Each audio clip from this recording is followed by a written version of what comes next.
Some moments split life into before and after. The job loss, the betrayal, the diagnosis, the final goodbye you never saw coming. In the space of a heartbeat, the ground beneath you vanishes, and what's left is rubble ringing in your ears, a question echoing through the dust. That question can swallow you, or it can forge you. The Stoics believed heartbreak isn't a detour from the path, it's the path stripped of illusion. When everything you leaned on is gone, only one frontier remains, the mind that witnesses it all. And on that inner frontier, 12 timeless truths await, 12 torches to guide you through the dark corridors of pain until dawn returns. What now is?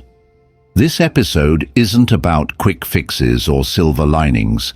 It's about staring straight into the fracture and learning to breathe there, unflinching, curious, alive. Because when life breaks you, it's handing you the raw material of transformation, the chance to meet yourself without the masks, to choose presence over panic, meaning over numbness, stillness over chaos. Each Stoic truth we'll explore is a handhold carved into the cliff face, a reminder that falling apart and unfolding can feel the same, but only one leads to growth. So, take a steady breath, feel the weight of everything you're carrying, and know that you don't have to set it down all at once. We'll move through these truths one by one, slowly, deliberately, like steps across a rope bridge stretched between who you were and who you're meant to become. 1.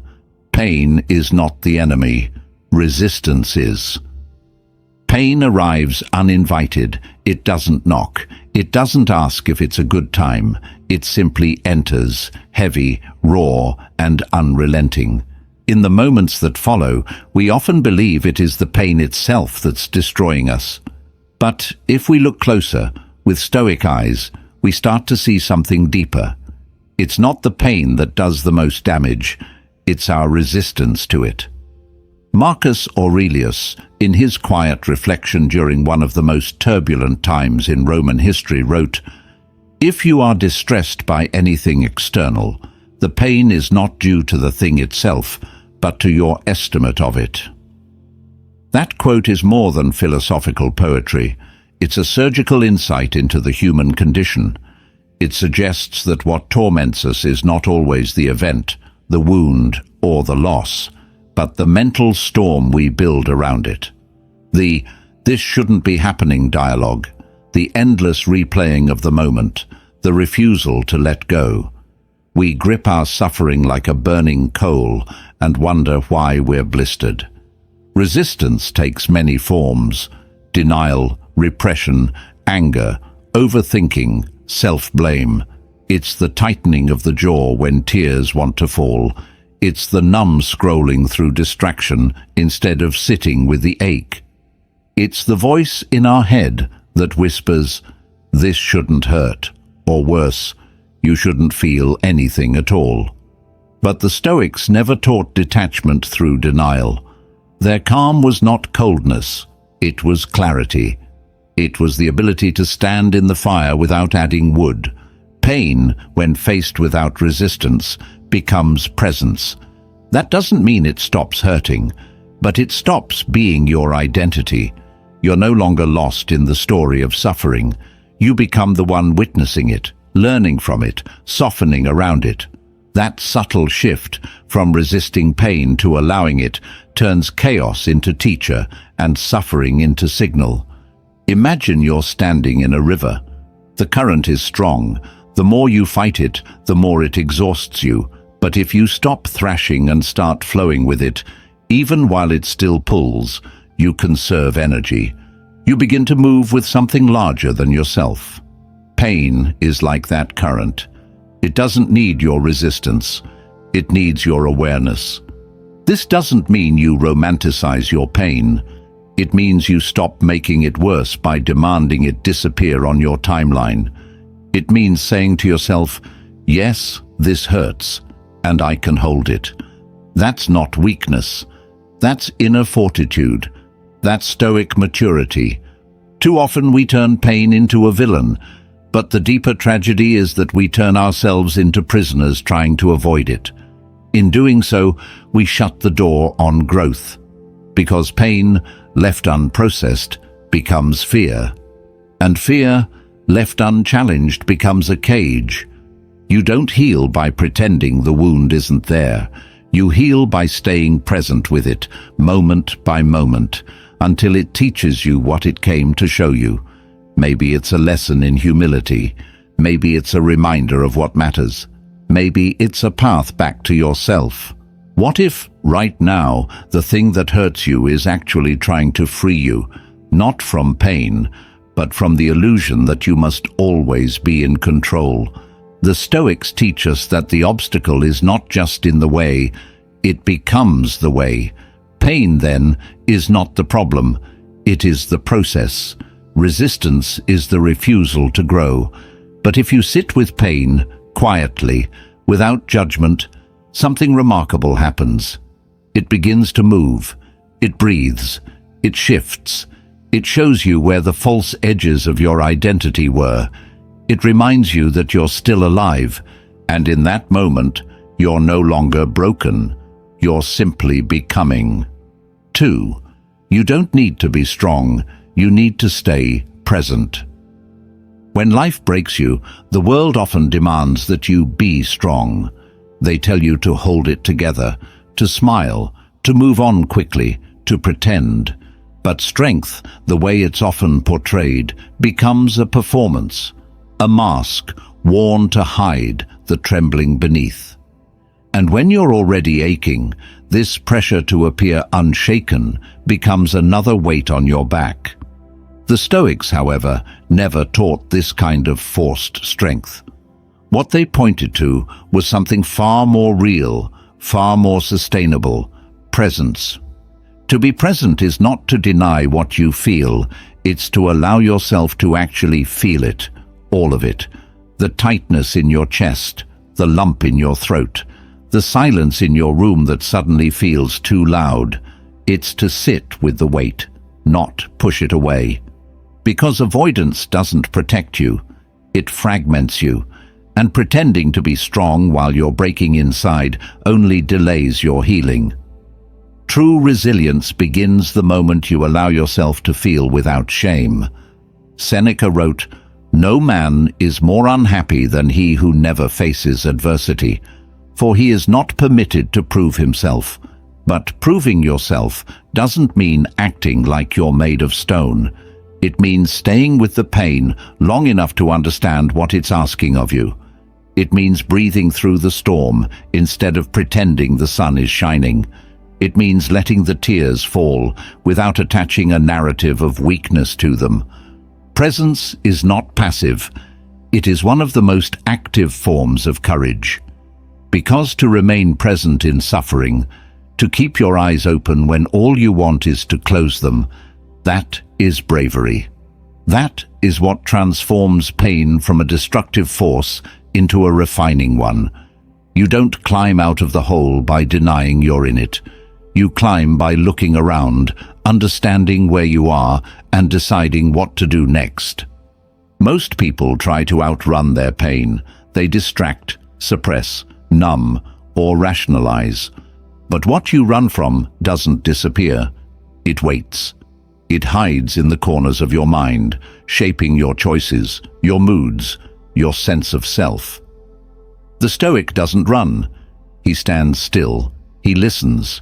He lets the moment be what it is, and in that stillness, something remarkable happens. The pain begins to lose its grip. To stay present is to reclaim your power. It is to take back ownership of your emotional life.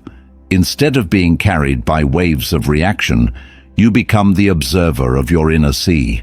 This doesn't mean the waves stop, but you stop drowning in them. You learn to surf them with awareness, patience, and grace. Being present means feeling the grief without rushing to fix it. It means letting the silence stretch out, not filling it with noise or distractions. It means telling yourself, this moment is hard, and I will remain here, breathing until it passes. Because it will pass, and what stays with you won't be the pain, it will be the strength you discovered by not fleeing from it. It's easy to mistake numbness for strength, but numbness is armor, and armor keeps everything out. Not just pain, but love, joy, connection, creativity. Presence opens the gate. It lets life in again, even when it hurts. Especially when it hurts. So no, you don't need to be strong the way the world defines it. You don't need to suppress, perform, or fake peace. You just need to stay, to breathe, to be here. And in doing that, you'll find a strength the world cannot understand, the kind that comes from truth, from surrender, from presence. 3. Let the breakdown become the breakthrough. There are moments in life when everything you've built seems to collapse. The identity you've worn, the plans you've made, the certainty you once held, all of it dissolves in an instant, and you're left staring at the rubble, wondering who you are without it. But here's a truth the Stoics understood deeply. Destruction is not the end of the story. It's the beginning of a deeper one. What breaks you can also be what builds you, not in spite of the breakdown, but because of it. A breakdown is not just a failure of your strength. It is often the failure of an old version of you that needed to die. The person who compromised too much, who ignored too many signs, who kept pretending everything was fine while their soul whispered, "This isn't it." That version cracks, not because you're weak, but because you've outgrown it. And yes, it hurts, because we mourn what we've known, even when it was never meant to last. But underneath that mourning, something sacred stirs, the possibility of becoming. In Stoic philosophy, there's no promise that life will spare you. The world will take things from you. People will leave. Health will fade. Circumstances will shift without warning. But what you always possess is your ability to respond. Epictetus said, "It's not what happens to you, but how you react to it that matters." And when you're shattered, the most powerful reaction isn't to force repair. It's to allow transformation. Sometimes the breakthrough doesn't look like triumph. It looks like falling apart, like crying at midnight, like feeling lost in a familiar room. But when you stay with that pain, when you stop running from it, you begin to notice the space beneath the ruins. And in that space, something begins to grow.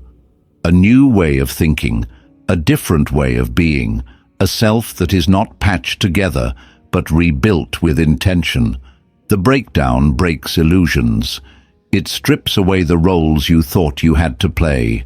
It reveals where you've been lying to yourself. It forces you to slow down, to reevaluate, to listen, really listen, to what your life has been trying to tell you. And in that listening, you begin to hear something honest, something ancient, the voice of your real self, waiting patiently behind all the noise. Breakthrough is not always loud. It doesn't announce itself with applause. Sometimes it's just the quiet moment when you realize you don't need to go back, that the person you're becoming is far more aligned with who you truly are, that your pain has carved out new space within you, space for clarity, for peace, for strength that doesn't need to be seen to be real. The Stoic doesn't fear the breakdown, he respects it, because he knows it's not the end, it's the invitation, the doorway into a more resilient mind, a more honest existence, a deeper kind of freedom that can't be shaken by external chaos. When everything collapses, the Stoic asks, what truth is being revealed here? Because in every breakdown, there is a message, and in every message, a path forward, not back to who you were, but toward who you're meant to be. So if you feel like you're falling apart, Don't rush to rebuild. Sit in the silence. Let the pieces rest. And know this: what feels like an end might just be the soil your next self is growing from. You are not broken. You are breaking open. That's where the breakthrough lives. 4. You can't heal what you refuse to face. There is a quiet war that happens inside us, not the battle with the world, but the battle with ourselves. It's the part of us that hides the wound, pretends it doesn't exist, numbs the ache, and distracts the mind so we don't have to feel. But here's the truth that Stoic wisdom never sugarcoats. You cannot heal what you won't acknowledge. Avoidance is not peace, it's delay. And in that delay, suffering quietly multiplies. The Stoics weren't interested in running from pain. They were interested in understanding it, because beneath every emotional wound, there's something real trying to get our attention, something unresolved, something denied, something that needs to be seen before it can be released. Seneca wrote, "We suffer more often in imagination than in reality," and it's true. The pain we bury doesn't disappear. It lingers in the background, reshaping our thoughts, hijacking our reactions, controlling our decisions. It becomes the lens through which we view everything. When we refuse to face our inner discomfort, we become its prisoner. It governs our actions without our consent. It triggers reactions we don't understand. It sabotages relationships we want to protect. But the Stoic path begins with clarity. And clarity only comes when you turn toward the wound, not away from it. Imagine you've been walking around with a splinter in your hand. You cover it with a glove. You avoid touching things. You pretend it's fine, but the pain remains, subtle, persistent, and over time it gets infected. Now it's not just a splinter, it's a deeper wound. That's what avoidance does to emotional pain. It complicates it. It gives it power. Facing it, on the other hand, is the moment healing begins. This doesn't mean you dive recklessly into every hurt or trauma. It means you become honest. Honest about what's been hurting you. Honest about what you've been avoiding. Honest about the ways you've tried to outrun your own mind. Through busyness, through distractions, through pretending everything is fine. Healing doesn't require drama. It requires truth. And truth can be uncomfortable. That's why we resist it. But discomfort is the price of freedom. Because once you face the source, not just the symptoms, you begin to reclaim your power. You stop being the victim of unconscious pain and start becoming the architect of your own peace. You choose presence over pretense, honesty over illusion, growth over avoidance. The Stoic doesn't flinch from discomfort. He studies it. He listens to it. He asks, "What is this trying to teach me?" Because the Stoic understands that even suffering, when faced with awareness, becomes a guide, a teacher, a tool for refinement. Avoiding the pain keeps it alive. Facing it sets it free. So ask yourself now, what have you been refusing to feel? What emotion have you stuffed down so many times it's turned into fatigue, anxiety, or quiet rage?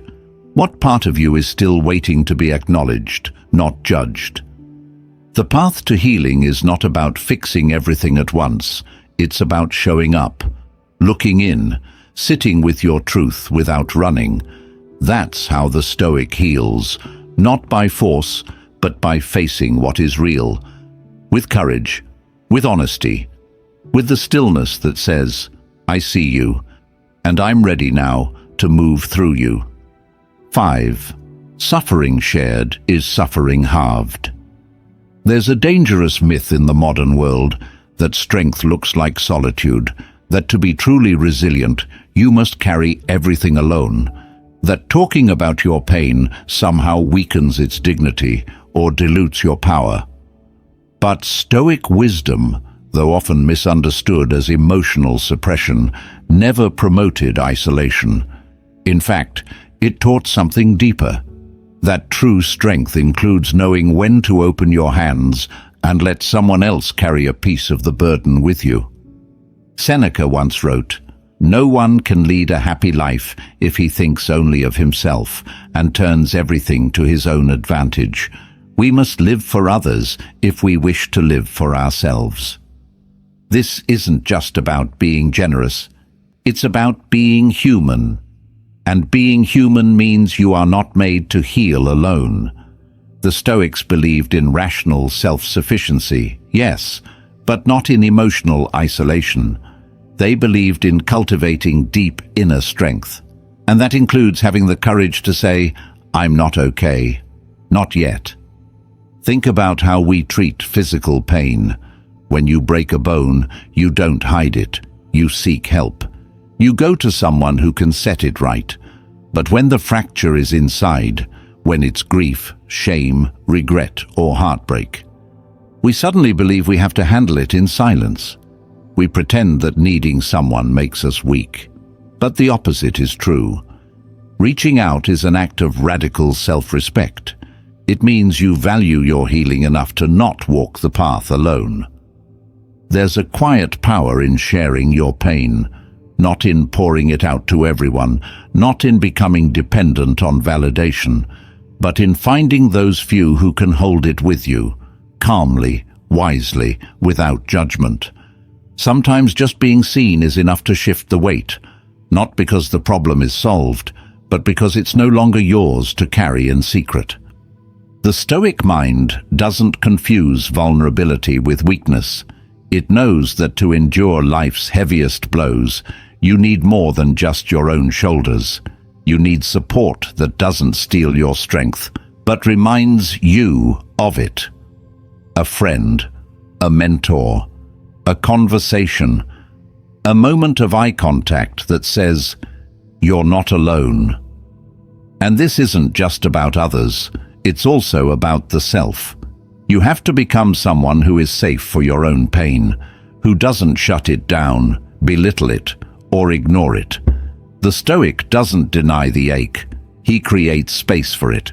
He breathes through it. He knows that silence can be honorable, but when silence becomes a prison, it's time to open the door. So, ask yourself honestly, who knows what you're carrying right now? Who have you allowed in, not for rescue, but for recognition? And are you willing to let yourself be seen in the places that hurt the most? Because suffering in silence isn't stoicism, it's pride.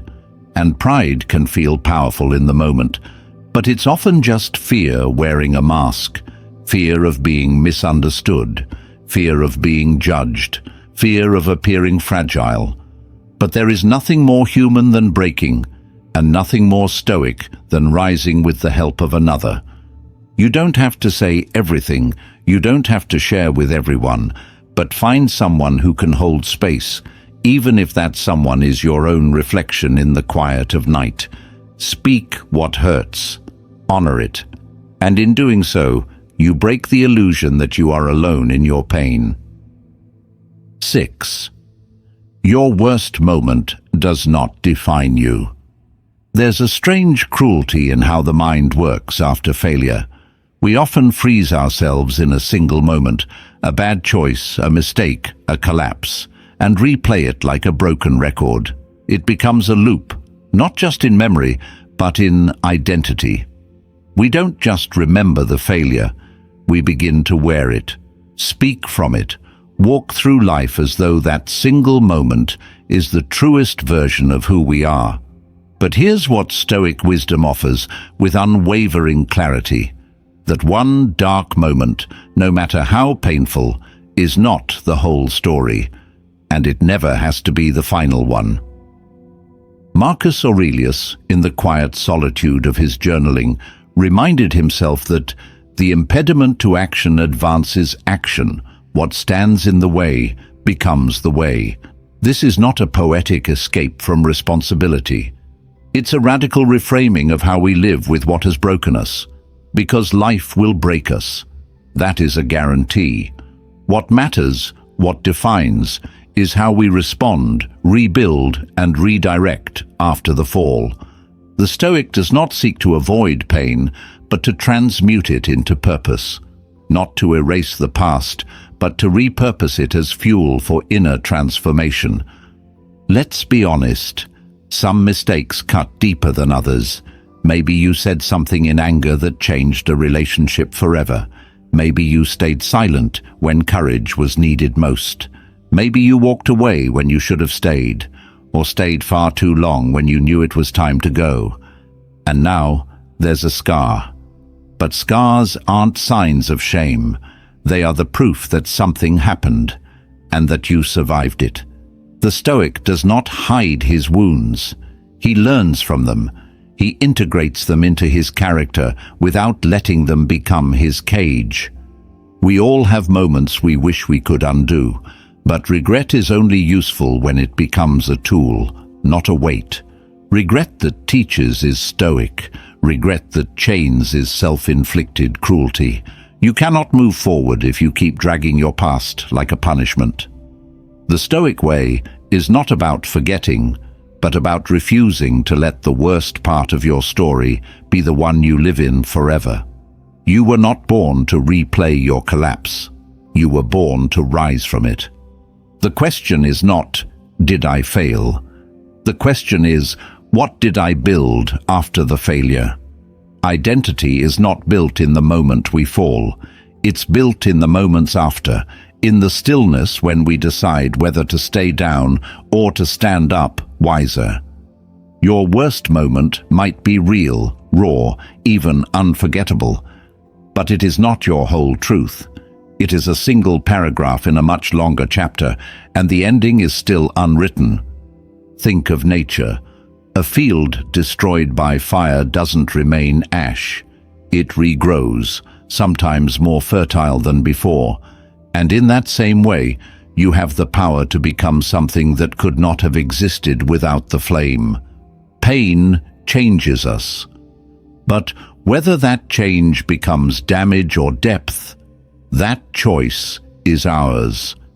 It's easy to let others define us by our lowest point, and sometimes the loudest judge is our own inner voice. But if that voice only reminds you of what went wrong, it's not truth. It's torment, and you don't have to live under its rule. The Stoic doesn't silence the inner critic, he retrains it. He teaches it to ask better questions, not, why did I do that? But what did I learn? Not, what did I lose? But what did I gain in clarity, in strength, in understanding? So if you're carrying a past version of yourself like a burden, ask yourself honestly, who would I be if I let go of that story? What if I stopped punishing myself and started rebuilding from what I now know? Who could I become if I no longer believed that my worst moment was the most important one? You are not your failures. You are not your collapse. You are the person who stood back up, the one who dared to look pain in the face and say, you won't own me. And that strength, the kind born not from perfection, but from perseverance. That is what defines you. Not the moment you broke, but the way you chose to rise. 7. Let go of who you were supposed to be. It's one of the quietest but most painful forms of suffering, the constant pressure to become who you thought you should be, not who you are, not who life has slowly shaped you into, but some imagined version of yourself, polished, successful, endlessly composed, a vision crafted from comparison, from childhood expectations, from the weight of culture whispering in your ear. And when life doesn't match that vision, when you fall short of that idealized identity, the shame sets in. The sense that you've failed, not just in action, but in essence. But here's the truth that the Stoics knew and lived by. Suffering is born not from what is, but from our resistance to what is. We don't suffer because we're not perfect. We suffer because we think we were supposed to be. We don't break because we change. We break because we're terrified of letting go of who we used to be, or worse, who we never even were, but kept chasing anyway. Seneca wrote, "It is not because things are difficult that we do not dare. It is because we do not dare that they are difficult." Sometimes the boldest act is not striving harder, but surrendering. Letting go of the pressure to perform a role that no longer fits. Realizing that the old story, the one where you had to be endlessly strong, endlessly productive, endlessly likable, no longer serves the person you are becoming. And this isn't weakness. This is the beginning of freedom. Letting go doesn't mean giving up. It means waking up. It means finally seeing the difference between illusion and alignment. The illusion says, be what they expect. Alignment says, be who you are. And the moment you choose alignment over illusion, you stop chasing a ghost and start living your truth. But make no mistake, this process hurts. There's grief in letting go of a version of yourself you've carried for years. There's discomfort in stepping into the unknown, especially when your entire identity was built around being someone else. But the Stoic doesn't fear discomfort, he welcomes it, because discomfort means growth is happening. And what could be more worthy of your effort than growing into your actual self? You may feel guilt for changing, for saying no, for outgrowing people, places, dreams, but outgrowing isn't betrayal, it's evolution, and you were not meant to stay the same. The acorn does not apologize for becoming the oak. The river does not seek permission to change its course. Why should you? Every time you cling to the person you thought you were supposed to be, you silence the voice of the person you are becoming. And that voice, quiet, insistent, patient, is where your peace lives. Not in perfection, not in performance, but in presence. The kind of presence that allows you to say, maybe I'm not who I planned to be, but I'm exactly who this moment calls for. So pause, breathe, ask yourself, what am I still holding on to out of fear? What roles am I playing that no longer feel true? What would happen if I finally let them go, not with resentment, but with reverence? You are not a failure because you changed. You are not lost because your path took a turn. You are not broken because your vision no longer matches your reality. You are simply in transition. And like all sacred transitions, this one demands honesty, courage, and the willingness to stand in the unknown, even when the world asks you to return to the familiar. Let go, not because you're weak, but because you're strong enough to trust that the real you is not behind you, but waiting just beyond this illusion. You are not here to live a rehearsed version of life. You're here to live it raw, real, and awake. 8. Stillness is a form of courage. In a world addicted to speed, stillness looks like surrender. In a culture that glorifies constant output, endless notifications, and the noise of doing, the person who chooses stillness is mistaken for someone who's falling behind. But the Stoic sees it differently. To be still in the chaos of life is not to retreat, it's to reign. Because true power, the kind that doesn't fluctuate with circumstances, isn't loud. It doesn't demand attention. It doesn't prove itself through motion. It holds, observes, waits, and acts with precision. Stillness is not the absence of movement. It is the presence of mastery. We often think of courage as action, charging forward, speaking up, standing tall. But sometimes the braver choice is to do nothing at all, to pause when anger surges, to breathe when panic rises, to sit quietly with your pain instead of escaping into distraction. Stillness requires that we stop running, not just from others, but from ourselves, and facing yourself without distraction. That is a rare kind of bravery. The Stoics practiced this intentionally. Marcus Aurelius, a Roman emperor surrounded by war and politics, still found time each morning to retreat into his own mind, to reflect, write, and remember who he was beneath the crown. Epictetus, born a slave, taught his students to train their minds to remain still under provocation, because the moment you're reactive, you've handed over your power. And that's the danger of a restless spirit. You're always responding, always caught in the flow of things you didn't choose. Stillness, on the other hand, lets you reclaim your inner authority.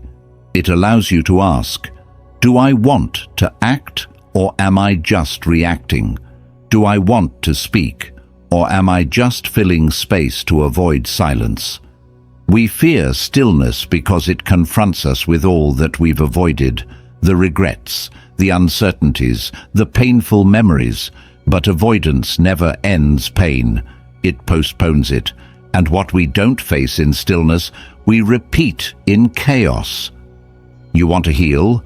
Learn to sit with yourself, not to judge, not to fix, just to witness. This is where transformation begins, not in the noise of achievement, but in the quiet of truth. Stillness is also a source of clarity. In motion, everything blurs. In stillness, patterns emerge, intentions sharpen. You begin to see not just where you're going, but why you're going there. And once you know the why, the how becomes obvious. Decisions become simpler, words become fewer, but stronger. You stop chasing things that never mattered in the first place.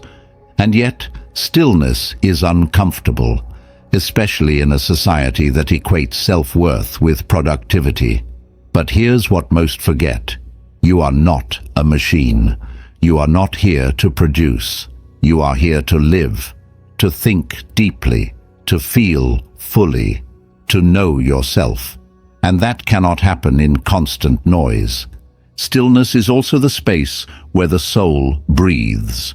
It's where your mind untangles itself, where your nervous system softens, where your vision expands, where you stop performing for the world and begin to listen to your own voice again. In that still space, you remember, you are not your failures, your followers, your routines. You are the awareness behind it all. And when you reconnect with that awareness, life becomes less about controlling everything and more about aligning with what's real.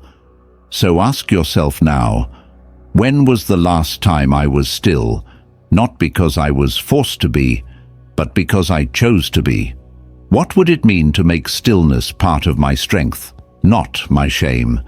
Could I learn to trust that in my quietest moments, I am also my wisest? You don't have to rush. You don't have to fill the silence. You only have to listen. And in that listening, something shifts. Not just your mindset, but your entire way of being. The world may keep spinning, but you can choose to stand still. 9. You are allowed to begin again. There is a quiet kind of desperation that builds when you believe you've missed your chance, a weight that grows heavier with each passing day, each habit you didn't change, each promise you broke to yourself, each version of you that you were supposed to become, but never did. It's easy to look back and feel like the door is closed, like life handed you one shot and you wasted it. But the Stoics would disagree. They would tell you, no matter how far you've wandered, the way back is always open. Because the truth is, every moment offers a return. The idea that you have to be perfect, consistent, or early in order to be worthy of transformation is a lie, a trap. It convinces you to stay stuck because the ideal has become impossible. But the Stoic doesn't wait for ideal conditions. He acts now, not when he's ready, but because he's aware. Because he's awake to the simple truth that you can't change the past, but you can always change your direction. There's something deeply powerful in realizing that you can begin again, not metaphorically, but literally, that your story isn't over, that you are not bound to who you were yesterday. Yes, you made mistakes. Yes, you veered off the path. But so has every human being who has ever tried to live consciously. The Stoic path is not about walking a straight line. It's about noticing when you've drifted and choosing to return, again and again. Seneca once said, "Every new beginning comes from some other beginning's end." He didn't say it comes after success or after perfection. He said it comes from the end. That means even your lowest point, especially your lowest point, can be the place where a new chapter begins. You don't have to erase what happened. You don't have to forget. But you do have to forgive yourself enough to take the next step. Often, the thing that holds us back isn't failure. It's shame. We tell ourselves we've gone too far, wasted too much time, become too messy to deserve another chance. But shame is just fear with a mask. And fear is powerless once you look it in the eye. The Stoics knew this. They practiced beginning again daily, not because they failed, but because life demanded constant renewal. Each sunrise was a reset, each breath a chance to realign. So what does beginning again look like in real life? It's choosing to put your phone down and go for a walk when you've been numbing out. It's opening your journal after weeks of silence. It's reaching out to someone you pushed away. It's forgiving yourself for how long you waited. Beginning again doesn't require fanfare. It requires humility, presence, and the quiet courage to move without guarantee.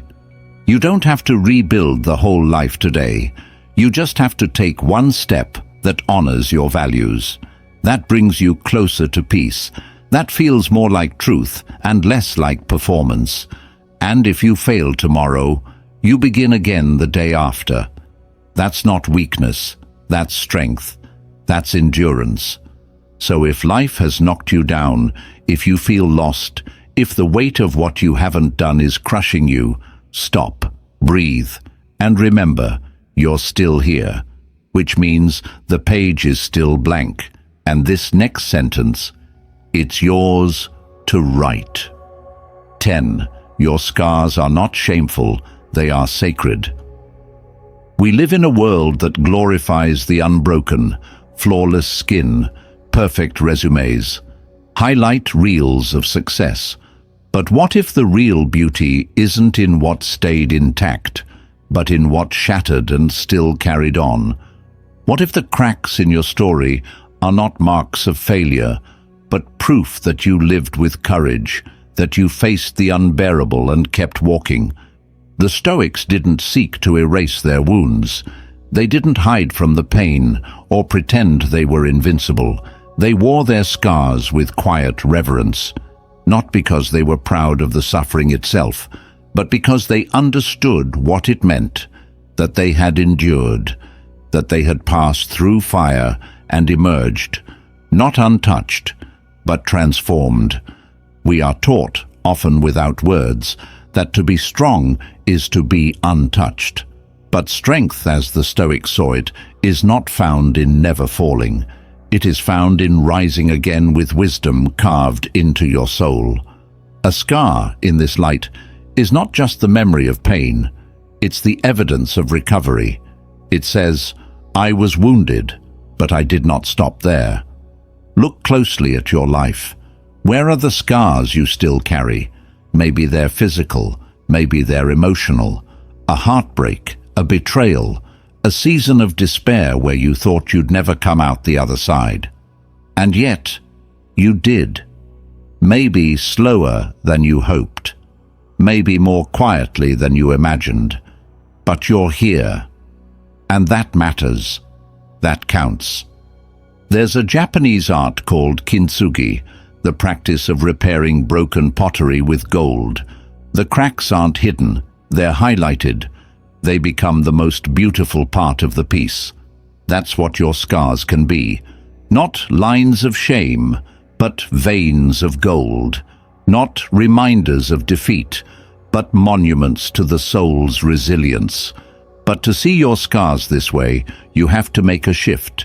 You have to stop trying to return to who you were before the wound. That person is gone, and that's not a tragedy. That's transformation. The Stoic doesn't mourn the old self. He honors it by becoming better because of it. He knows the wound isn't who he is, but what he does with it, that's everything. The world might try to make you feel less because you've been broken. It might whisper that you're weaker now, that your cracks are liabilities. But those who have truly suffered and chosen to rise know better. They have depth, stillness, a kind of empathy that cannot be faked. They speak less, but mean more. They walk slower, but with more weight. They don't need to prove themselves. Their presence says enough. So don't rush to cover your pain. Don't pretend it never happened. Instead, ask yourself, what did this scar teach me? What did it awaken in me that ease never could? How can I use it, not as a wall, but as a window to serve others, to live more fully, to stand more firmly in who I've become? Because in the end, the Stoic truth is this: your scars don't disqualify you, they prepare you, they deepen you, they sharpen your compassion, and perhaps most importantly, they remind you that even in the breaking, you were never truly destroyed. 11. Everything changes, even this. There's a particular cruelty in pain, not just the ache itself, but the illusion it brings, that it will never end, that this heaviness, this grief, this confusion or loss will stretch on forever.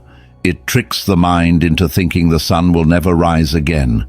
But the Stoics understood something essential that modern life often forgets. Impermanence is not just a fact, it's a gift. Everything in nature follows a rhythm. The seasons shift, the tides move in and out, the stars are born and die in silence. The same applies to human experience, our joy, our sorrow, our victories and defeats. They are not final, they are not forever. And when you remember this, deeply and truly, something inside you loosens. The grip of fear softens. The weight of despair lightens, even if just a little. This is not denial. It's not some naive optimism that pretends things are fine when they're not. It's the clarity of someone who has lived enough to know that this too shall pass is not just a phrase. It's a law of life. The Stoics didn't resist this truth. They made peace with it. Epictetus said, "It is not things that disturb us, but our judgments about them." And one of the most dangerous judgments we make is assuming the bad is permanent, while the good is temporary. In truth, all things are temporary, and therein lies the hope. Think about the times in your life when you were sure you wouldn't make it. The pain was sharp, the days were long, and yet, here you are, scarred maybe, changed, certainly, but standing, breathing, still capable of feeling, of choosing, of building. What once felt like a collapse was really a turning point, and though you may not have seen it then, time, like water, wore down the stone of suffering until something new could emerge. This truth, that change is constant, does more than comfort. It empowers, because it means you are not stuck. No matter how deeply you've sunk, no matter how lost you feel, life still moves, and you with it. Even if slowly, even if with trembling steps. The Stoic doesn't demand speed, only direction, only intention, only the courage to take one step and then another, trusting that the path reveals itself only through walking. So when life feels unbearable, remind yourself, this is not the end, It is not the whole story. You are in a chapter, not the conclusion. You don't need to fix everything overnight. You don't need to see the destination. You just need to breathe, to stay open, to not harden, because even the hardest seasons soften in time. There is great humility in this mindset and great freedom. It allows you to weep without believing the tears define you, to fail without assuming you're a failure, to feel broken without believing you're beyond repair. The Stoic doesn't numb himself. He simply refuses to let the temporary become the eternal in his mind. So the next time life breaks you, gently or brutally, say to yourself, "This is pain, yes, but it is not forever. Everything changes, even this, especially this, and the fact that it hurts now is proof that healing is possible. Pain is not a dead end, it's a passage, and the road ahead is not closed. It's just waiting for your next step." 12. You are not broken, you are becoming. There's a moment, sometimes quiet, sometimes violent, when we look in the mirror and no longer recognize who we are. The life we built feels foreign. The beliefs we held begin to tremble. The person we once were feels gone. And in that disorientation, the mind rushes to label it. I'm broken, I'm lost, I'm ruined. But the Stoics would pause us there, place a firm yet compassionate hand on our shoulder and whisper something else. No, you are not broken, you are becoming. Transformation rarely looks graceful. Growth almost never feels comfortable, and evolution, when it's real, often disguises itself as collapse. You see, the process of becoming who you were meant to be doesn't come with a roadmap or gentle transitions. It comes through fire, through shedding old skin, through the painful dismantling of illusions about yourself, about others, about what matters. Seneca once wrote, "Difficulties strengthen the mind as labor does the body." But what he didn't need to say, because life shows it, is that strength is not always loud. Sometimes it's in the choice to keep breathing when you feel hollow. Sometimes it's in the refusal to harden, to go numb, to shut down your heart. Sometimes the strongest thing you can do is to keep feeling, even when it hurts. Being broken implies finality. It suggests a state beyond repair. But human beings are not machines. We don't shatter and stop. We fracture and reform. We stumble and reassemble. What looks like brokenness is often a stage of construction, just not the kind anyone else can see. The Stoic knows this. He does not beg the world to understand his transformation. He simply commits to it, quietly, inwardly, faithfully. What if your sadness is sacred soil?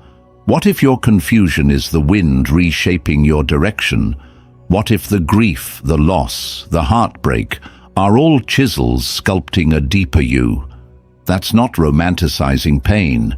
It's recognizing its role. Pain is the doorway, but you must choose to step through. And becoming doesn't mean perfection. It doesn't mean arriving at some flawless version of yourself. It means choosing truth over denial, growth over stagnation, wisdom over reaction. Every scar becomes a sentence in your story.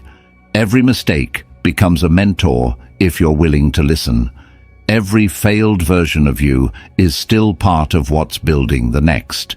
The Stoic path does not ask you to be unfeeling. It asks you to be unshaken by feelings, to stand still long enough for your pain to teach you, shape you, and ultimately free you. You are not meant to go back to who you were. That version is complete. Necessary, yes, but finished. What lies ahead is the unfolding of someone stronger, clearer, calmer, not in spite of the pain, but because of it. So when life breaks you, don't rush to fix it. Don't panic to restore the old. Sit with it, observe, Let the pieces speak, because hidden in the rubble is a blueprint, not for repair, but for rebirth. This is not your undoing, it's your becoming, and in that becoming lies your power. Some chapters end not with closure, but with questions. Some wounds don't ask to be healed, they ask to be honored. And some moments of collapse are not life punishing you, but life reshaping you. If there's one thing the Stoics understood deeply, it's this: your peace, your clarity, your strength. They are not found by escaping difficulty, but by facing it without flinching. You've just walked through 12 Stoic truths, not surface advice, not empty motivation, but deep, lived reminders that when life breaks you, it's not ending your story. It's inviting you to write a new chapter with deeper ink. The kind that doesn't smudge in storms. The kind that turns pain into wisdom, stillness into strength, and endings into openings. So if you're in that space now, if something heavy is sitting on your chest, if silence feels louder than words, if nothing makes sense anymore, don't rush to rebuild. Don't force clarity. Let the quiet work on you. Let the break become the breakthrough. And above all, remember, you are not broken. You are becoming. If this episode brought you even a moment of stillness, a breath of understanding, or the courage to stay present with your pain, share it with someone who might need the same. Comment with the Stoic truth that hit you hardest. And if you're ready for more, subscribe, not just for content, but for the journey. This is not the end. This is the edge. And from the edge, we rise.